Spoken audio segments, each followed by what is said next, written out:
With the deadline for this review looming, I was growing desperate. 3 episodes in, and very little about Star Trek Discovery, the first new Star Trek TV show in 12 years, since Enterprise went off the air, had grabbed me.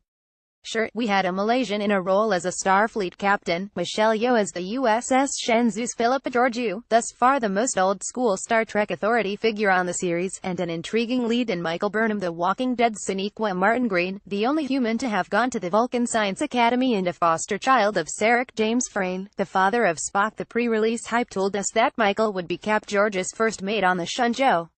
But knowing that Jason Isaacs was cast as the Discovery's Captain Gabriel Lorca, many fans suspected it would not be long on the show before some catastrophe or other would break up the team and send Michael to the titular ship. And so it was that after a clumsy two-part opener which saw war haphazardly triggered with the Klingons, one of the franchise's most popular alien peoples, the show then took its main character to the Discovery itself. It was a hodgepodge third episode, resembling the love child of Event Horizon and Doom 3 the video game, and populated with characters who seemed to go out of their way to be unlikable or annoying. Show of hands, who did not want to smother the butthead engineer or airhead roommate in their sleep? So there was the quandary: set review phasers to kill, or hold out hope for something stunning to issue forth from the writers' conference room. Thankfully, that hope was not in vain. The series finally got on with some decent trekking in its 4th episode despite the overwrought title. The butcher's knife cares not for the lamb's cry, of course, continuing a tradition from back in the days of the original series. In space, no one can hear you do a lot of things, but go start a war and suddenly the whole freaking galaxy seems to know.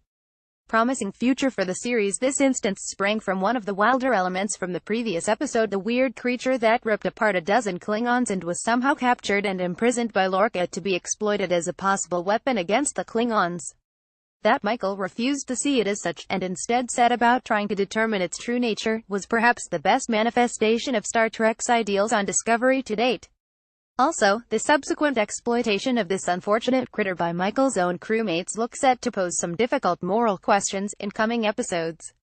This gave me hope that the show has a promising future, if it can fix some of the problems in time.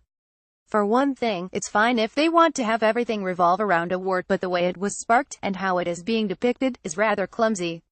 Also, for something described as a Cold War, it sure seems full of overtly hostile actions. And don't give me that in space, all warriors are Cold Warriors line. Then there's Discovery itself, a science vessel co-opted for war, along with the revolutionary technologies it is developing.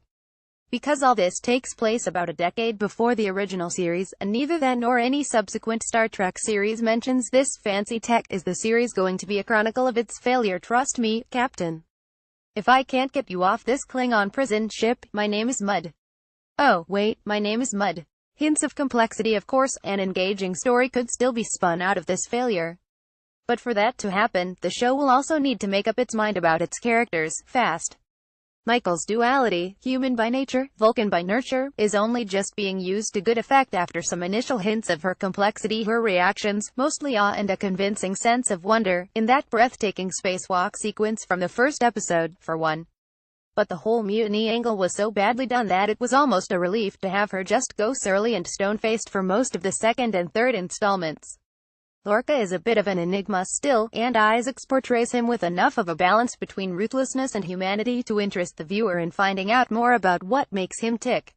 So far, however, the rest of the crew has not won me over, and it's going to be a challenge getting invested in their continuing adventures if the writers don't start giving them something resembling a genuine personality soon, instead of general character outlines.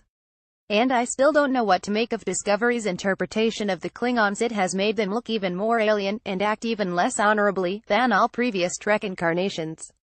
This is where Enterprise and now Discovery, both set before the other shows in the franchise, try too hard to be different and attempt to rewrite the future, so to speak, instead of focusing on creating convincing characters through whom they can tell good stories. An all too human foible, perhaps, rendering the show ironically in need of some unemotional logic to give it more heart.